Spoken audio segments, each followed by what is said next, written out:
అందరికీ నమస్తే. నేను మూల శ్రీనివాస్.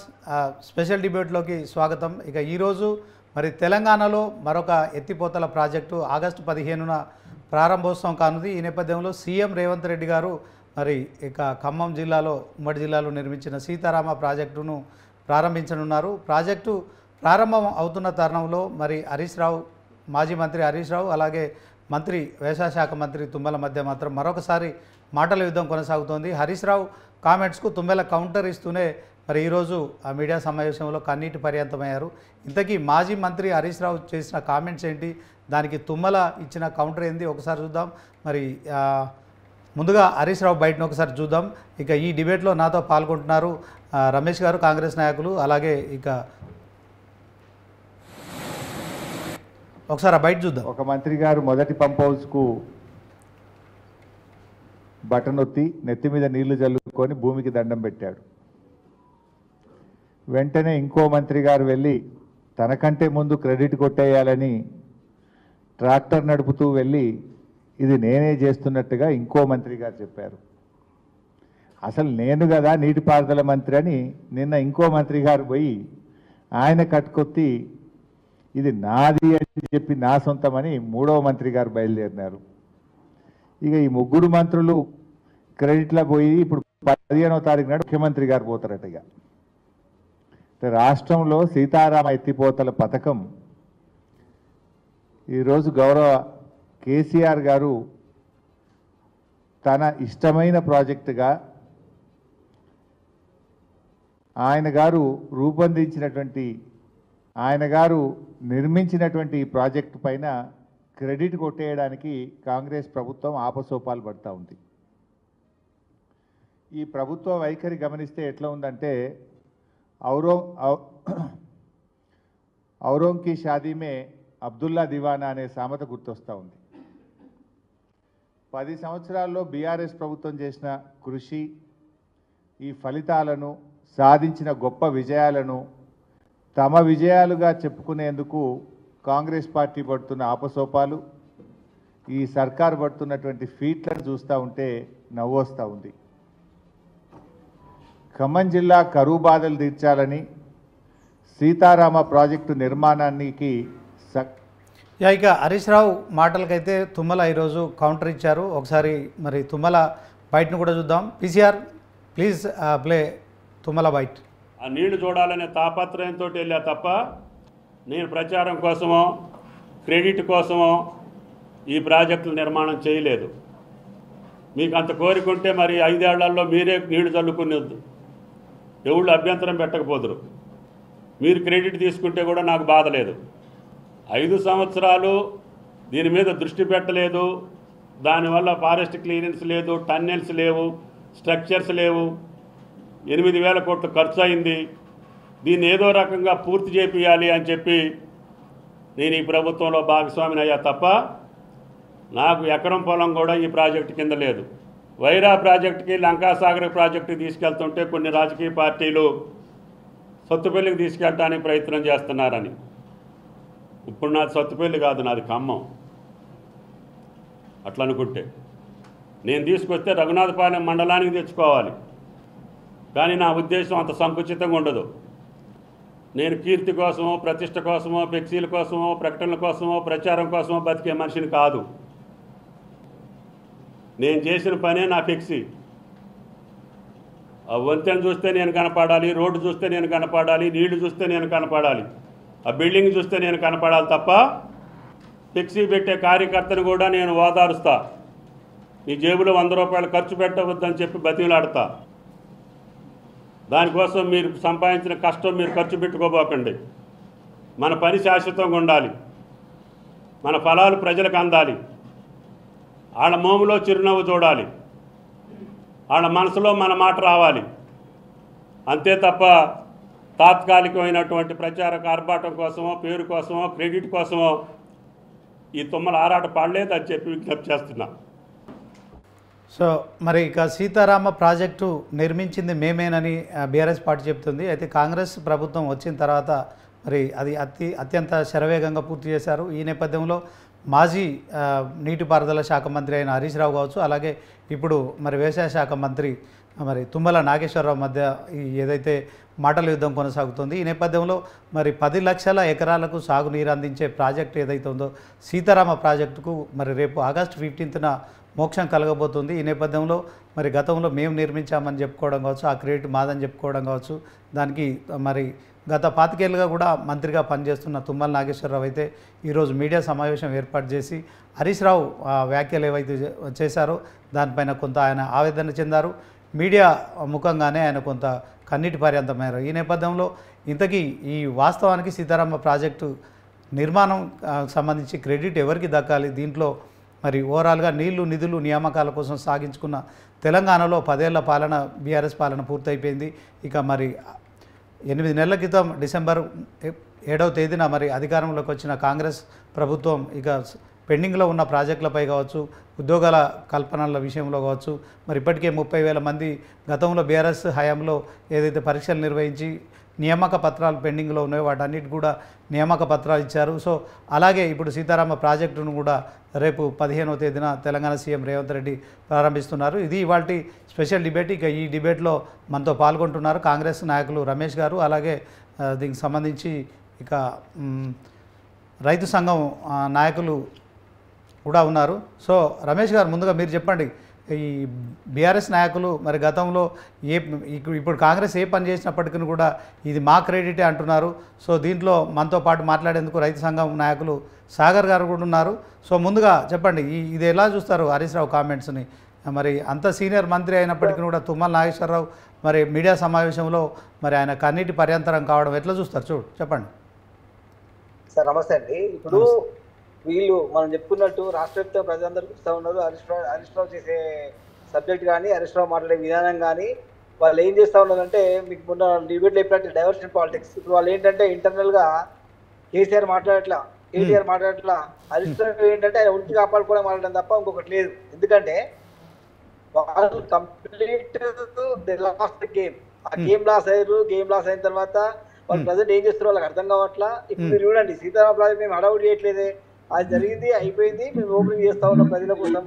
మా మంత్రి గారు ఇప్పుడే చెప్పారు, మాకు మీలా ఫామ్ హౌస్ లేవు, ఫామ్ హౌస్ నీళ్ళు తీసుకోవడం అవసరం మాకు లేదు, అంతకంటే లేదు. మా మండలి మిమ్మల్ని కాదు, రాష్ట్ర వ్యాప్తంగా ప్రజలకు అవసరమని చెప్పి చేస్తా ఉన్నాం తప్ప ఇంకొకటి లేదు.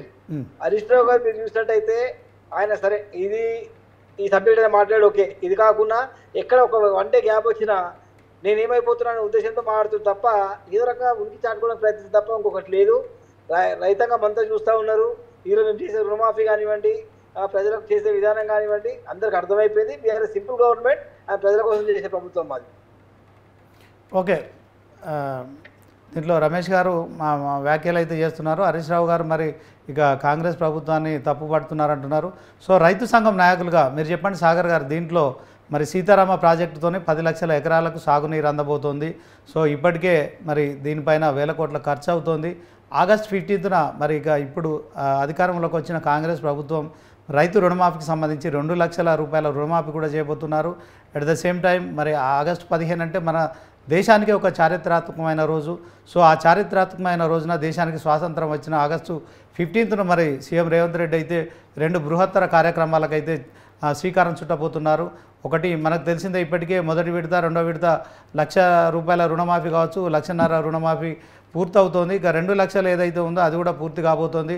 సో అతి త్వరలో కూడా 2 లక్షల కన్నా పైన ఉన్న రుణాలు కూడా మాఫీ చేస్తామని కూడా మరి ఇక ప్రభుత్వం చెప్తున్న నేపథ్యంలో ఈ సీతారామ ప్రాజెక్టు విషయంలో ఇప్పుడు ఒకరు మాజీ మరి నీటిపారుదల శాఖ మంత్రి, అలాగే మరి తుమ్మల కూడా గతంలో బీఆర్ఎస్ ప్రభుత్వంలో మంత్రిగా ఉన్నారు. సో ఈ ఇద్దరి మాటల్ని ఎట్లా చూస్తాం?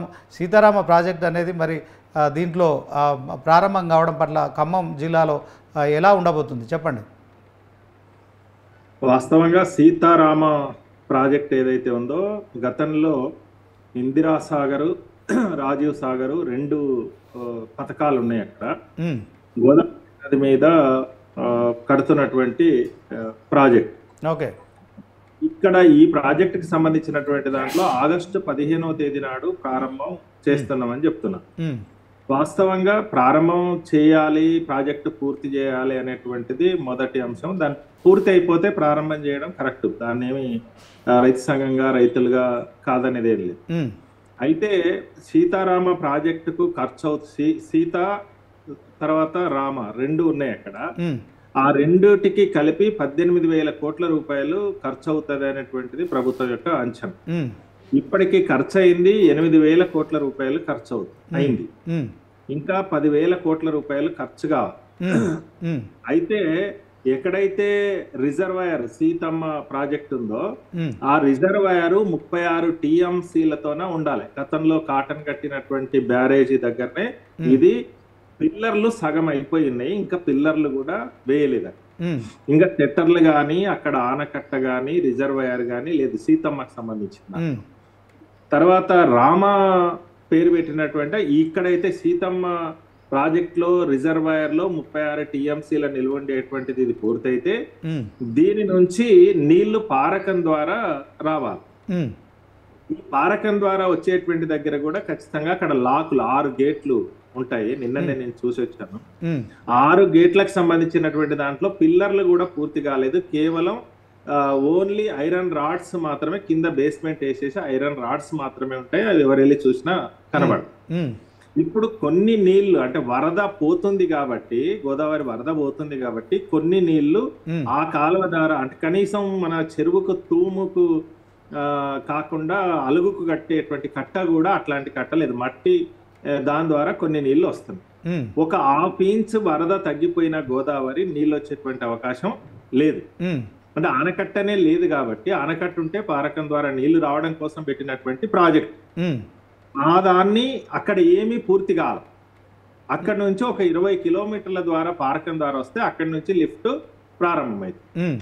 ఏమి అంటే అక్కడ ఏ పని ప్రారంభించకుండా ఇప్పుడు అధికారంలోకి వచ్చిన తర్వాత కాంగ్రెస్ ప్రభుత్వం అక్కడేం పనులు మొదలెట్టాలి. అక్కడేం మొదలెట్టకుండా ఇప్పుడు ప్రారంభం చేస్తాం అంటున్నారు. ఇప్పుడు ఏమైపోయిందంటే 2 జిల్లాల వివాదము. ఇప్పుడు మన మంత్రి గారు ఫీల్ అయినటువంటిది కూడా ఖమ్మం జిల్లాకు తన ప్రాంతానికి తీసుకెళ్తున్నాడు అనేటువంటి ప్రచారం జరిగింది. యాక్చువల్ గా ఖమ్మం జిల్లాకు కూడా ఇప్పుడు నీళ్ళు వచ్చే అవకాశమే లేదు. ఎందుకంటే ఆనకట్టనే లేదు. ఆడ ఆనకట్ట ఉంటే నీళ్లు యువతలకి వస్తాయి. పారకం ద్వారా కొద్ది నీళ్లు మాత్రమే ఇప్పుడు వస్తున్నాయి. అది ఒక 1/2 ఇంచ్ గోదావరి ప్రవాహం తగ్గిపోయినా నీళ్లు రావు. ఖమ్మానికి కూడా ఇప్పుడు నీళ్లు వచ్చే అవకాశం లేదు. అయితే ఇప్పుడు ఏమైపోయింది, 2 జిల్లాల మధ్య వివాదం కింద ఇప్పుడు కొత్తగూడెం ఉమ్మడి ఖమ్మం జిల్లాలోనే కొత్తగూడెం ప్రాంతంలో ఇప్పుడు ఎమ్మెల్యేలు వెళ్తే మంత్రులు వెళ్తే ముఖ్యమంత్రి గారి మీటింగ్కి రమ్మని అడిగితే మా దగ్గర నుంచి నీళ్లు తీసుకెళ్తున్నారు, మాకు నీళ్లు రాకుండా మాకు ఇవ్వకుండా నువ్వు ఎమ్మెల్యే వచ్చి రమ్మనంటే ఎట్లా వస్తాము, రాము అని చెప్పి వాళ్ళు అంటారు. ఇది మొదటి అంశం. రెండవ అంశం ఏంటంటే భారీ నీటిపారుదల శాఖ మంత్రి ఉత్తమ్ కుమార్ రెడ్డి గారు మొన్ననే అక్కడికి ఖమ్మం జిల్లాకు వచ్చి ప్రెస్ మీట్ పెట్టాడు. ఎప్పటికి పూర్తి అవుతుంది ఇదనంటే 2028 ఆగస్టు 15వ తేదీ నాటికి దీన్ని పూర్తి చేస్తాము అని చెప్పారు. అంటే ఇప్పుడు కాదు పూర్తి అయ్యేది, ఇప్పుడు 4 ఏళ్ల తర్వాత పూర్తి అవుతుంది అని చెప్పారు. అది డబ్బులు కేటాయించి వాటిని సకాలంలో ఖర్చు చేసి కాంట్రాక్టరు సకాలంలో పనులు పూర్తి చేస్తే 2028 ఆగస్టు 15వ తేదీ నాటికి ప్రాజెక్టు మొత్తం పూర్తయింది. మరి ఇప్పుడు ముఖ్యమంత్రి గారు వెళ్ళి దీన్ని ప్రారంభిస్తారు. ఎందుకు ఇంత హడావుడి? ఇప్పుడు మీరు ఏమైనా హడావుడి చేయదలిస్తే, దృష్టి పెట్టదలిస్తే ఆ రిజర్వాయరు సగం కూడా పూర్తి కాకుండా అక్కడ పెండింగ్ లో ఉంది. అక్కడ నీళ్ళు ఆగే ముచ్చటే లేదు, నీళ్ళు ఆగనే అవకాశం లేదు, రిజర్వాయరే లేదు కాబట్టి నీళ్ళు ముచ్చట. అందులో ఇది బహుళార్థ సాధక ప్రాజెక్ట్, అక్కడ విద్యుత్ కూడా ఉత్పత్తి కావాలి. ఆ నీళ్లు రిజర్వాయరే లేదు కాబట్టి ఆ నీళ్లు దూకే అవకాశం లేదు కాబట్టి అక్కడ విద్యుత్ ఉత్పత్తి కూడా లేదు. విద్యుత్ ఉత్పత్తి లేదు, అక్కడ రిజర్వాయర్ బ్యారేజీ పూర్తి కాలేదు. తర్వాత ఇక్కడ లాకులు ఇట్లాంటివి ఏవి పూర్తి చేయకుండానే ఇప్పుడు అడావుడి ఇనాగరేషన్ అనేటువంటిది పెడుతున్నారు. ఇది మళ్ళా జిల్లాల మధ్య కూడా వివాదానికి ఆస్కారం ఏర్పడింది. ఇది సరిగ్గా లేదు. ఎందుకని అంటే ఏం మెసేజ్ ఇస్తారు ఇప్పుడు రైతులకు సంబంధించి కానీ ఆ జిల్లా ప్రజానికాన్ని కానీ ఒక రాష్ట్ర ముఖ్యమంత్రిని తీసుకెళ్లి ఇనాగరేషన్ చేసేటప్పుడు ఇది కనీసం అంటే నిజంగానే కొంత పని అయిపోయింది, అక్కడ చిన్న చిన్న పనులు ఉన్నాయని అంటే వేరు. నువ్వు బడ్జెట్ కూడా 18,000 కోట్లలో 8,000 కోట్లే ఖర్చు చేసి అక్కడ నీళ్ళు వచ్చేదాకా ఇక్కడ నుంచి స్టార్ట్ అయితే యాక్చువల్లీ ఇక్కడ పని పూర్తి అయితే కొన్ని లింక్ కెనాల్స్ లేవు, కొన్ని రిజర్వాయర్ లేవు, 1, 2 అయినాయి, అట్లా చేయొచ్చు. ఇప్పుడు గతంలో ఇప్పుడు బీఆర్ఎస్ ఏం చేసింది, పాలమూరు రంగారెడ్డిలో మొన్న ఎన్నికల కంటే ముందు ముఖ్యమంత్రి గారు వెళ్ళి ట్రయల్ రన్ చేశారు. ఇప్పుడు నవంబర్ లో జరిగిన ఎన్నికల కంటే ముందు ఆయన వెళ్ళి హడావుడి చేసి పాలమూరు రంగారెడ్డిలో చేసి వచ్చారు. ఇప్పటిదాకా పాలమూరు రంగారెడ్డి నీళ్లు రాలేదు. నీళ్లు శ్రీశైలం బ్యాక్ వాటర్ నుంచే తోడేది. కానీ అసలు పని పూర్తి అయితే కదా, మొత్తం పూర్తి అయితే నీవు తోడేటువంటి అవకాశం ఉంటది. ఇక్కడ అసలు తోడడం కదా, అసలు పారకం ద్వారా నీళ్ళే వచ్చే అవకాశం లేదు. అందుకనే హడావుడి చేయడం అనేటువంటి దాని ద్వారా కూడా రైతుల్లో ఒక గందరగోళం, 2 జిల్లాల ప్రజల్లో గందరగోళం. ఇప్పుడు కాంగ్రెస్ నాయకుల్లో కూడా, ఇప్పుడు కొత్తగూడెంలో ఉండేటువంటి కాంగ్రెస్ నాయకులు కూడా ఏం చెప్తారు, ఎట్లా నీళ్ళన్నీ అట్టు తీసుకుపోతున్నారు, ఖమ్మం తీసుకుపోతున్నారు అనేటువంటి ప్రచారం జరుగుతుంది. కాబట్టి ఇది ఏ రీత్యా చూసినా కూడా హడావుడి చేయడం ద్వారా అర్జెంట్ గా వచ్చే ప్రయోజనం కూడా ఏమీ లేదు. కాబట్టి ప్రభుత్వం ఇప్పటికైనా వీళ్ళు హడావుడి చేయాల్సింది ఏంటంటే, అక్కడ నిధులు మొత్తం కేటాయించి ఖర్చు చేసి ఆ బ్యారేజీని, ఆ విద్యుత్ ఉత్పత్తికి సంబంధించినటువంటి ప్రాజెక్టుని అది పూర్తి చేస్తే ఏ మేరకు వీలైతే ఆ మేరకు నీళ్లు వస్తాయి. ఇంకొక అంశము మేము భావించేది ఏంటంటే, ఎక్కడైనా ప్రాజెక్టులు కట్టేటప్పుడు కానీ, పూర్తి చేసేటప్పుడు కానీ, నీళ్లు ఇచ్చేటప్పుడు కానీ ప్రాధాన్యత క్రమంలో నీళ్లు ఇవ్వాలి. ఇది ప్రాధాన్యత అన్నప్పుడు బాగా వెనుకబడినటువంటి ప్రాంతాలు, వెనుకబడినటువంటి మండలాలు, జిల్లాలు, నియోజకవర్గాలు, వాటికి ముందు ప్రియారిటీ ఇవ్వాలి. ఇప్పుడు అశ్వాపురం దగ్గర ఈ ప్రాజెక్టు ప్రారంభం అవుతుంది. అశ్వాపురం నుంచి ప్రారంభమైనటువంటి ప్రాజెక్టు అశ్వాపురం వల్ల చుక్క నీరు ఇచ్చేటువంటి పరిస్థితి లేదు. ఇప్పుడు కొత్తగూడెం జిల్లాలో ఎక్కడ నీళ్ళు ఇవ్వకుండా ఇప్పుడు డైరెక్ట్ ఎక్కడ చేస్తున్నారు అంటే, ఖమ్మం జిల్లాలోని వైరా దగ్గర ఇప్పుడు వీటిని అనుసంధానం చేసి ఇక్కడ కలుపుతుంది. ఇప్పుడు రాజశేఖర రెడ్డి ప్లాన్ కూడా ఏంటి, అప్పుడు పోతిరెడ్డిపాడు ద్వారా కృష్ణానది జలాలను వాళ్ళు తీసుకునేటట్లు గోదావరి నీళ్లు దీనికి ఇచ్చేటట్లు, కృష్ణా నుంచి పారే ప్రాంతాలు ఏవైతే ఉన్నాయో పాలేరు కానీ ఇవన్నీ కూడా వీటికి నీళ్లు ఇచ్చేటట్లు ఆయన ప్లాన్ వేసి, అప్పుడు 2 రాష్ట్రాలు అయిపోయినాయి, అది ఆగిపోయింది. ఇప్పుడు మళ్ళీ కూడా కొత్తగూడెంలో ఎక్కడైతే దుమ్ముగూడెం దగ్గర ఈ ప్రాజెక్ట్ ని మనం నిర్మాణం చేసినామో ఆ జిల్లాకే నీళ్లు ఇవ్వకుండా మేము ఇంకో దగ్గరికి తీసుకెళ్దామంటే అక్కడ ఖచ్చితంగా అసంతృప్తి అనేటువంటిది రైతాంగంలో వస్తుంది. అందుకనే మా ఏంటంటే, మీరు ఏమైనా కేంద్రీకరణ చేస్తే ఆ రిజర్వాయర్ ని, అక్కడ ఉండేటువంటి లాకుల్ని, విద్యుత్ ఉత్పత్తి కేంద్రాన్ని కనుక మనం ప్రారంభిస్తే అది కరెక్ట్ మెసేజ్ పోతుంది. ఇప్పుడు కొత్తగూడెం జిల్లాలో కూడా ఆ ప్రాంతానికి సంబంధించినటువంటి దాంట్లో కూడా నీళ్ళు వస్తాయి, ఇక్కడ మీకు నీళ్ళు వస్తాయి, గ్రౌండ్ వాటర్ పెరుగుతుంది అనేటువంటిది అక్కడ చెప్పడానికి ఇప్పుడు కాంగ్రెస్ ప్రజాప్రతినిధులు ఉన్నారు అక్కడ కూడా. కానీ వాళ్ళు కూడా సమాధానం చెప్పుకోలేనటువంటి పరిస్థితి, ఒక గందరగోళం వస్తుంది. దాన్ని నివారించాల్సినటువంటి బాధ్యత ప్రభుత్వం మీద ఉంది అని చెప్పి భావిస్తున్నాము. ఇప్పుడు 6,74,000 ఎకరాలకు అనేటువంటిది వాళ్ళ ప్లాన్లో ఉంది.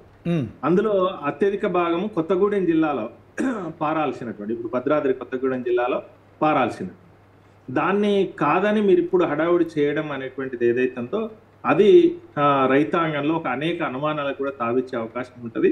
దాన్ని నివారించాలనేటువంటిది మా విజ్ఞప్తి. ఓకే సాగర్ గారు, మీరు చెప్తున్నారు ఓకే, ఓవరాల్ ప్రాజెక్ట్ కాస్ట్ 18,000 కోట్లు, ఇప్పటికే 8,000 కోట్లు ఖర్చు చేశారని చెప్తున్నారు. సో ఇప్పుడు మరి గోదావరి నీరు, వర్షాధారమైన నీరుని మరి ఏదైతే సముద్రంలో కలిసిపోతుందో దాన్ని ఒడిసిపట్టే ప్రయత్నం చేయడం తప్పంటారా? ఇప్పుడు మోటార్లు ఆన్ చేసి మరి దీన్ని మోటార్ల ద్వారా ఏం లేదాడా, నీళ్లు రావట్లేదు, నీళ్లు రావాడా, బ్యారేజ్ కడితే కదా గోదావరి నదికి అడ్డంగా ఒక బ్యారేజీ ఉంటే ఆ బ్యారేజీ ద్వారా డైరెక్ట్ పారకం, ఈ ప్రాజెక్ట్ ప్లానే పారకం ద్వారా ఒక 20 కిలోమీటర్లు వస్తాయి గ్రావిటీ ద్వారా. 20 కిలోమీటర్లు వచ్చిన తర్వాత అక్కడి నుంచి లిఫ్ట్ చేస్తాం. ఆ పని పూర్తి కాలేదు. ఇప్పుడు ఆ పని పూర్తి కాకుండానే మీరు మొదలెడితే దాని వల్ల ఉపయోగము అంటే గందరగోళమే తప్ప ఉపయోగపడితే ఎవరు కాదంటారు. ఖచ్చితంగా గోదావరి నీళ్లు సముద్రంలో కలపకుండా ఒడిసి పట్టడానికి కోసమే చేసినటువంటి ప్లాన్ ఇది. మంచి ప్రాజెక్ట్ లో ఎలాంటి తేడా లేదు. కానీ ఆడ కనీసం నువ్వు బ్యారేజే కట్టకుండా ఈ హడావుడి చేసి రైతుల్లో గందరగోళం చేస్తే అది నష్టం వస్తుందని మేము చెప్పేది. కాబట్టి దాని మీద వద్దు. ఇంకోటి కూడా ఏమైతుందంటే, ఇప్పుడు హడావుడి చేస్తారు, హడావుడి చేస్తే ఇప్పటికే మనకు ఒక పెద్ద దెబ్బ తగిలి ఉంది. ఇప్పుడు దాదాపు 1,00,000 కోట్ల దాకా ఖర్చు చేసి కాళేశ్వరం రిజర్వాయర్ ఏదైతే ఉందో ఆ రిజర్వాయర్ తీవ్రంగా దెబ్బతిన్నది. ఇప్పుడు ఈ కాలంలో వాటి నుంచి నీళ్లు తోడేది కానీ నిలబెట్టుకునే దానికోసం కానీ అవకాశం లేదు. క్యూరింగ్ కు టైం ఇవ్వాలి, మీరు డబ్బులు కేటాయించండి. ఎవరైతే ఇంజనీర్ల యొక్క సలహాలు ఉన్నాయో వాటిని పాటించండి. దాని ప్రకారం టైం ఇచ్చి వాటి క్యూరింగ్ అయిన తర్వాత అప్పుడు ట్రయల్ రన్ ఇయ్యాలా మనం. ఇప్పుడు ట్రయల్ రన్ దీని నీళ్లు అసలు ఎక్కడి నుంచి అయితే నీళ్లు రావాలనో అక్కడనే పని పూర్తి కాలేదు, సగం కూడా కాలేదు. ఇప్పుడు ఈ హడావుడి చేయడం ద్వారా నీళ్లు వస్తాయి అనేటువంటిది భ్రమలు కల్పించొద్దాన్ని. ఓకే ఇప్పుడు సాగర్ గారు ఇప్పుడు రేపు కొత్తగూడెం జిల్లాలో ఉండేటువంటి రైతులందరూ ఇక నీళ్లు రావు, మాకు నీళ్లు రావు, ఖమ్మానికి తీసుకెళ్ళి, ఖమ్మానికి కూడా వచ్చేది లేదా, ఖమ్మంలో ఉండే రైతులేమో మాకు వస్తుంటే కొత్తగూడెం వాళ్ళు ఆపుతున్నారని వీళ్ళు అనుకుంటారు. కానీ అక్కడ పని పూర్తి అయితే సంతోషం చాలా. మీరు దృష్టి ఏదైతుందో ఆ దాని మీద మీరు కేంద్రీకరించండి. కేంద్రీకరించి బిట్లు ప్రారంభించినా కూడా అభ్యంతరం ఏం లేదు. యాక్చువల్ గా ఇప్పుడు భారీ నీటి పారుదల శాఖ మంత్రి గారు చెప్పినట్టు ఉత్తమ్ కుమార్ రెడ్డి గారు 8 ఆగస్టు 15 నాటికి పూర్తి అయినా పర్వాలేదు, ప్రారంభం చేసుకోవచ్చు. కానీ అక్కడ నీళ్ళు వచ్చే దగ్గర మన పని ఏమైనా పూర్తి అయితే అప్పుడు అక్కడ నుంచి మీరు ప్రారంభించుకుంటే అది ఉపయోగం. అది చేయకుండా ఇప్పుడు మన కాళేశ్వరం లాగా హడావుడి అయిపోయి యాక్చువల్ గా ఒక పంపు పనిచేయాలి, ఇప్పటికే ట్రయల్ రన్ లోనే ఒక పంపు పనిచేయాలి, చాలా రోజులు అయింది కాబట్టి మా ఉద్దేశం ఏంటంటే రైతాంగంలో ప్రాజెక్టులు ప్రారంభించడానికి మనకు టైం ఏమి హడావుడి, ముఖ్యమంత్రి గారు ఉంటారు, మంత్రులు ఉంటారు, మనకు టైం ఉంది. దాన్ని పూర్తి చేసుకొని కనుక చేయగలిగితే ఎక్కువ ఉపయోగం ఉంటుంది అనేటువంటిదే మా అభిప్రాయం. అంటే ఇప్పుడు సాగర్ గారు రేపు 15th రోజున ముఖ్యమంత్రి గారు ఏదైతే మోటార్లు ఆన్ చేయబోతున్నారు, సో గోదావరి నీటికి అనుసంధానంగా ఉన్న మోటార్లు ఆన్ చేసిన నీళ్లు ఇప్పుడు దిగువకు వెళ్ళి అవి కాలువల ద్వారా పొలాలకు చేరే పరిస్థితి లేదా? లింక్ కాలువలు అవన్నీ ఓకే. ఇప్పుడు ముఖ్యమంత్రి గారు ఆన్ చేయడానికే చాలా కష్టపడారు. అక్కడ ఏంటంటే గోదావరి ప్రవాహం పోతుంది కాబట్టి మన కాలువ పోతుంటే చిన్నగా అక్కడ ఎక్కడైనా తెగి కొంచెం నీళ్ళు వస్తాయి చూడు, అట్లా కొన్ని పోతున్నాయి. మోటార్లు అన్ని రన్ చేయడానికి కూడా అవకాశం లేదాడ. ముఖ్యమంత్రి గారు వెళ్ళేలోపు వీళ్ళు కష్టపడి ఎక్కడో కొన్ని నీళ్లు తోడుకొని అక్కడ జమ చేయాల్సిన కండిషనే ఉంది ప్రజెంట్ అయితే. అందుకని ఈ హడావుడి ద్వారా ఉపయోగం లేదు. వీళ్ళు రన్ చేసినా నీళ్ళు వచ్చేది ఏం లేదు. ఇప్పుడు పాలమూరు రంగారెడ్డి ఎన్నికల కంటే ముందు ట్రయల్ రన్ వేస్తే ముఖ్యమంత్రి గారు నీళ్ళు వచ్చినాయి పాలమూరు రంగారెడ్డిలో 70 TMCలు 67 TMCల రిజర్వాయర్లు 5 రిజర్వాయర్లు ఉన్నాయి పాలమూరు రంగారెడ్డిలో రెడీ అయి ఉన్నాయి. ఆ ట్రయల్ రన్ వేసి ఇప్పుడు 8-9 నెలలు అయిపోయింది, దగ్గర సంవత్సరానికి వస్తుంది కదా. మరి పాలమూరు రంగారెడ్డి ఇప్పుడు ముఖ్యమంత్రి గారు వెళ్ళి అక్కడ నీళ్లు పారిచ్చినట్లు ఒక రన్ చేసేసి ఇనాగరేషన్ చేసేసి హడావుడి చేసేసి వస్తారు. మళ్ళీ వచ్చే తొలిగాన మళ్ళీ వానాకాలం సీజన్ కూడా మనకు నీళ్ళు వచ్చే అవకాశం లేదు. ఈ హడావుడి కంటే కూడా అక్కడ రిజర్వాయర్ మీద కనుక వీళ్ళు దృష్టి పెట్టి పని చేయగలిగితే 2 జిల్లాలు ఉమ్మడి ఖమ్మం జిల్లా, అదే రకంగా మహబాద్ జిల్లాలో ఉన్నటువంటి మండలాలకు కూడా నీళ్ళు వచ్చేటువంటి అవకాశం ఉంటుంది. ఇప్పుడు 3 జిల్లాల పరిధిలో ఉంది, వాళ్ళకి నీళ్ళు వచ్చే అవకాశం ఉంటుంది. దాని మీద దృష్టి పెట్టాలనేదే మా అభిప్రాయం. ఓకే సాగర్ గారు, ఇప్పటికే మరి మీడియాలో పూర్తిగా సీతారామ ప్రాజెక్టు పూర్తి అయిపోయింది, 10 లక్షల ఎకరాలకు నీళ్లు వస్తున్నాయి. సో మరి తెలంగాణలో మొదటి ప్రభుత్వం ఏదైతే బీఆర్ఎస్ ప్రభుత్వం 10 ఏళ్ల కాలంలో ఇది పూర్తి చేయలేకపోయింది. దీనికి కాంగ్రెస్ ప్రభుత్వం వచ్చిన తర్వాత దీనికి మోక్షం కలుగుతోంది. సీఎం రేవంత్ రెడ్డి చేతుల మీదుగా ఎల్లుండి ప్రారంభం చేస్తున్నారని చెప్పి కూడా ప్రచారం జరుగుతోంది. దీన్ని ఎట్లా చూస్తారు? దీనిపైన ఇప్పటికే హరీష్ రావు కూడా కామెంట్ చేయడం కావచ్చు, మా హయాంలో పూర్తయిన ప్రాజెక్ట్ అని చెప్పి ఆయన కూడా కామెంట్ చేయడం కావచ్చు. సో ఓవరాల్గా 5 పంపులు ఉన్నాయి, దీంట్లో 3 పూర్తి స్థాయిలో రెడీగా ఉన్నాయి, ఇంకో 2 పంపులు కూడా పూర్తి చేయాల్సి ఉందని ఇట్లా చెప్తున్నారు కదా. దీన్ని అంతా ప్రజలు ఎట్లా చూస్తారు? మరి ఇటు మంత్రులు అలాగే మీడియా ఇదంతా ఏం చెప్తారు? వాస్తవంగా రైతాంగాన్ని రాష్ట్రాన్ని దృష్టిలో పెట్టుకొని మాట్లాడాలి ఎవరైనా కానీ. వాళ్ళ హయాంలో గతంలో కాంగ్రెస్ రాజశేఖర రెడ్డి ఒక ఇనాగరేషన్ చేసి వచ్చాడు గతంలో ముఖ్యమంత్రి.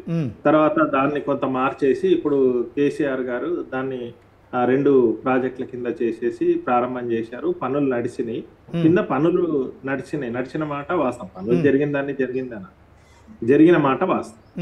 ఎంత ఖర్చు అయింది అంటే మీరు క్లియర్ గా ఉంది కదా, దాంట్లో 18,000 కోట్లలో 8,000 కోట్ల రూపాయలు ఖర్చు చేశారు.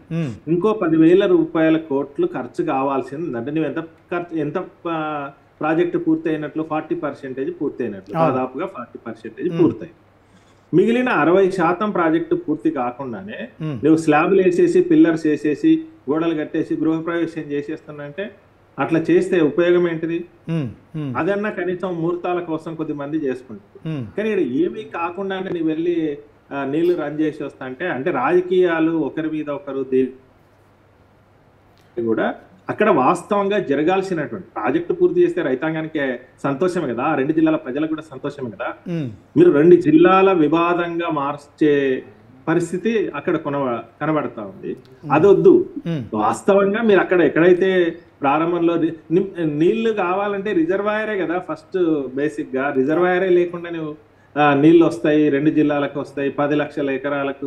ఇప్పుడు యాక్చువల్ గా ప్లాన్ లో ఇంకేమన్నా విస్తరిస్తే మనం చూడాలి. ఇప్పుడు ప్లాన్ లో వచ్చింది ఏంటి, 6,74,387 ఎకరాలకు, అంటే పాత కొత్త ఆయకట్టు కలిపి వీళ్ళు ప్లాన్ చేసినటువంటి. కాబట్టి ఓకే సాగర్ గారు, ఇప్పుడు దీనికి సంబంధించి సీతారామ ప్రాజెక్టులో తొలి అడుగైతే పడింది. సరే, సీఎం చేతుల మీదుగా ప్రారంభం చేయడంలో మరి ప్రభుత్వం నుంచి మరి ఏదైతే డబ్బులు ఉన్నాయో వాటిని పూర్తి స్థాయిలో ప్రభుత్వం ఎట్టి పరిస్థితుల్లో వెనకకు పోదని కూడా చెప్తున్నారు. మరి మీ ఖమ్మం జిల్లాకి 3 మంత్రులు ఉన్నారు, ఒక డిప్యూటీ సీఎం, 2 మంత్రులు కూడా ఉన్నారు. రెవెన్యూ శాఖ మీ దగ్గరే ఉంది, ఇక వ్యవసాయ శాఖ మీ దగ్గరే ఉంది. సో సీఎం రేవంత్ చేతుల మీద కూడా సీతారామ ప్రాజెక్టుకి అయితే మొదటి అడుగు పడుతుంది. ఇదంతా రైతాంగానికి అయితే హర్షించదగ్గ విషయమే కదా ఫైనల్గా. వాస్తవంగా నిజంగానే అది ఆహ్వానించే పరిణామం. అంటే పూర్తి చేస్తే ఆహ్వానించవచ్చు. నేను ఇప్పుడు 2-3 అంశాలు చెప్తాను.